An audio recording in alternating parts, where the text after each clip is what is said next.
Syringes FDA की guideline के मुताबिक तो जो बता रही हैं एफडीए की जो मेडिकल डिवाइसेस की या सर्जिकल डिवाइसेस की अ,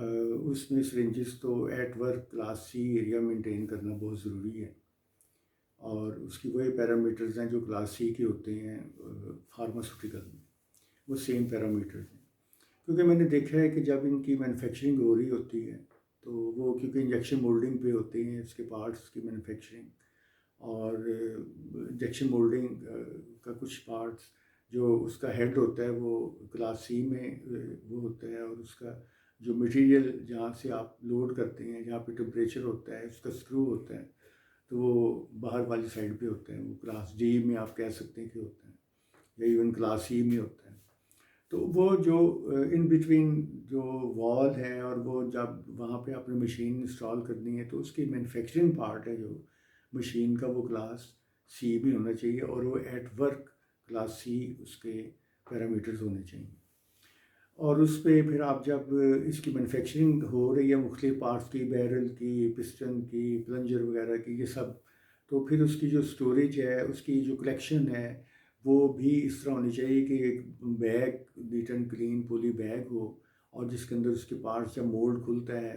क्योंकि मोल्ड के अंदर वाटर की सर्कुलेशन भी हो रही होती है, वहाँ के एयर भी है, फिर उसका टेम्परेचर भी होता है। तो जब फिर इंजेक्शन मोल्डिंग मशीन है उसकी क्लीनिंग इस लेवल की होनी चाहिए कि उसके अंदर कोई डस्ट ना हो, डस्ट पार्टिकल्स ना हो, कोई ग्रीस ना हो, क्योंकि वहाँ पे ऑयलिंग, और जब वो मोल्ड चलता है तो उस दौरान ऑयलिंग ग्रीसिंग वगैरह भी होती है, तो वो उसकी वजह से कोई इफ़ेक्ट ना हो। तो इस तरह के बैग्स होने चाहिए कि वो बैग्स लगाएं आप, उसके जब मोल्ड खुले तो वो जो पार्ट्स हैं उसके, वो मोल्ड से डायरेक्ट उसके अंदर बैग के अंदर है, और वो जब बैग फिल हो जाए तो फिर आप अच्छी तरह उसको सील करें, और फिर उसको एक और पॉली बैग के अंदर डाल के तो फिर वो आप उसको एक साइड पे स्टोर करते जाएं। और जब एक क्वांटिटी आप उस एरिया में, प्रोडक्शन एरिया में 8 बैग या 10 बैग जितने भी आपकी वो जो डिज़ाइन किया है, फिर वहाँ से आपने उसको स्टोर में क्वारंटीन में शिफ्ट करना है,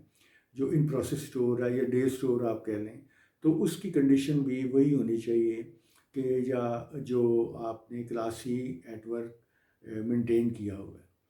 वो इसलिए कि जब आप वहाँ पे स्टोर में शिफ्ट करेंगे, अगर वहाँ पे टेम्परेचर वैसा नहीं है, वहाँ पे एयर की सर्कुलेशन नहीं, तो अगर उसके डस्ट पार्टिकल्स वो प्लंजर में, पिस्टन में या उसके बैरल में आ जाते हैं तो वो बड़ी प्रॉब्लम क्रिएट करते हैं हमारे। फिर जब उसकी असेंबली में आप जाते हैं जहाँ पे ये असेंबल होती है सिरिंज, जहाँ पे नीडल भी लगनी है, ये प्लंजर ने लगना है, उसके ऊपर प्रिंटिंग होनी है बैरल के ऊपर, ये 5 cc है, 3 cc है, या 10 cc है, या 2 cc है, फिर उसकी ये प्रिंटिंग होनी है, फिर वो क्लास सी भी एरिया कंटिन्यूस करेगा एट वर्क। और उसी तरह यूनिफॉर्म्स सारे वर्कर्स पहनेंगे, मास्क पहनेंगे, ग्लव्स पहनेंगे, और वो काम करेंगे। और फिर जब वो प्रिंटिंग हो जाए फिर उसकी असेंबली मशीन पे जाएंगे, वो पार्ट्स, वो असेंबली होगी, असेंबली भी क्लास सी एट वर्क वो मेंटेन होना चाहिए। और उसकी मॉनिटरिंग भी होनी चाहिए सैम्पलिंग के ज़रिए, फिर स्वैब टेस्ट होना चाहिए, और उसको उसी तरह वही पैरामीटर्स, उसकी लॉग शीट्स, उसके जो आप मेंटेन करते हैं डॉक्यूमेंट्स, वो वैसे ही मेंटेन होंगे जो माइक्रोबायोलॉजिस्ट जैसे करते हैं किसी भी स्टेराइल एरिया।